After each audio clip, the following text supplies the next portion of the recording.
রক্তদান দিবস উপলক্ষে আয়োজিত রক্তদাতা দিবস সম্মাননা 2026 অনুষ্ঠানে আমন্ত্রণ জানানোর জন্য। আমরা আজ যখন আলোচনা করছি তখন বাংলাদেশের 90,049টি গ্রামে, 4,599টি ইউনিয়নে, 503টি উপজেলায়, 64টি জেলায় বহু মানুষ থ্যালাসেমিয়া রোগে আক্রান্ত হয়ে জীবনের শেষ দিনগুলি অতিবাহিত করছেন। থ্যালাসেমিয়ায় আক্রান্ত পরিবারের সহযোগিতা ও আশ্বাস দেওয়া জরুরি। তারা অবহিত নন যে থ্যালাসেমিয়া একটি প্রতিরোধযোগ্য ব্যাধি। তারা অবহিত নন থ্যালাসেমিয়ার চিকিৎসা সম্পর্কে।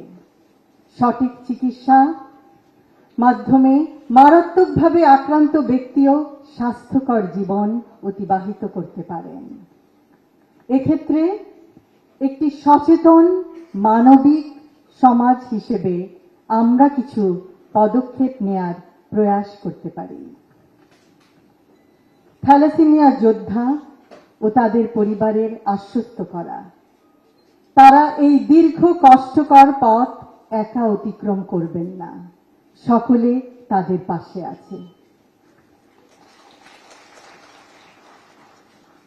দেশ জুড়ে থ্যালাসেমিয়া ও অন্যান্য জন্মগত ও বিরল রোগে আক্রান্ত মানুষদের একটি ডেটাবেস প্রস্তুত করার পথে এগিয়ে যাওয়া এবং একটি রেজিস্ট্রার মেনটেন করা। থ্যালাসেমিয়া যোদ্ধাদের শতভাগ সুস্থ করতে না পারলেও তাদের ও পরিবারদের সান্ত্বনা ও সহমর্মিতার মাধ্যমে আশ্বাসের হাত বাড়িয়ে দেয়া। সচেতনতা সৃষ্টিতে এগিয়ে আসা। সচেতন মানবিক সমাজ হিসেবে আমার কাছের, আমার পাশের দেশবাসীর জন্য আমরা এটুকু করলে নিশ্চয়ই পরিস্থিতির উন্নতি হবে ইনশাআল্লাহ। অন্তঃসত্ত্বাকালীন সময়েও স্ক্রিনিং করে শনাক্ত করা যায়। যে কোনো বয়সে স্ক্রিনিং টেস্টের মাধ্যমে শনাক্ত করা যায়। পরবর্তীতে তাদের প্রয়োজন সুষ্ঠু চিকিৎসা, মানসিক স্বাস্থ্যের সহায়তা, পর্যাপ্ত ব্যায়াম ও খাদ্যাভ্যাস। দেশবাসীকে থ্যালাসেমিয়া সম্পর্কে সচেতনতা সৃষ্টি ও শনাক্তকরণ প্রক্রিয়া চালানো যায় সদর হাসপাতালে, উপজেলা স্বাস্থ্য কমপ্লেক্সে, ইউনিয়ন ও গ্রাম পর্যায়ে। প্রত্যন্ত গ্রামেও উপসর্গ শনাক্ত করা যায়। 1 লক্ষ নতুন স্বাস্থ্যকর্মী নিয়োগের সময় তাদেরকে থ্যালাসেমিয়া সম্পর্কে সম্যক জ্ঞান দেওয়া যায়, অর্থাৎ এর উপসর্গ, চিকিৎসা ও আশ্বস্ত করার পদ্ধতি সম্বন্ধে প্রশিক্ষণ ও অবগত করা যায়। এর মাধ্যমে বাংলাদেশের গ্রাম, ইউনিয়ন, উপজেলা, জেলা পর্যায়ে বহু নতুন ও পুরনো রোগী শনাক্ত হবে। শনাক্তকরণের পরের ধাপে ক্যাটাগরি অনুযায়ী বিভক্তিকরণ: থ্যালাসেমিয়া মেজর, থ্যালাসেমিয়া মাইনর এবং থ্যালাসেমিয়া ট্রেট।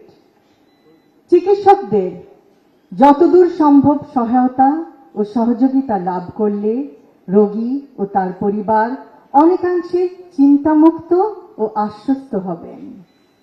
আমি বাংলাদেশ থ্যালাসেমিয়া সমিতির সকল সদস্যকে আন্তরিক ধন্যবাদ জানাতে চাই। এত দীর্ঘ সময় ধরে 1989 থেকে অদ্যাবধি পর্যন্ত থ্যালাসেমিয়ায় আক্রান্ত ব্যক্তি ও পরিবারবর্গের সাহায্যের স্তম্ভ হিসেবে পাশে দাঁড়ানোর জন্য।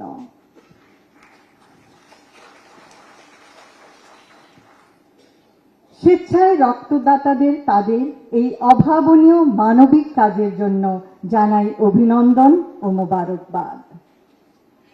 আমি আজ অভিনন্দন জানাই আমার কন্যা জাইমা রহমানকেও, যিনি একজন স্বেচ্ছায় রক্তদাতা। এ যাবৎ তিনি 7 বার স্বেচ্ছায় রক্তদান করেছেন।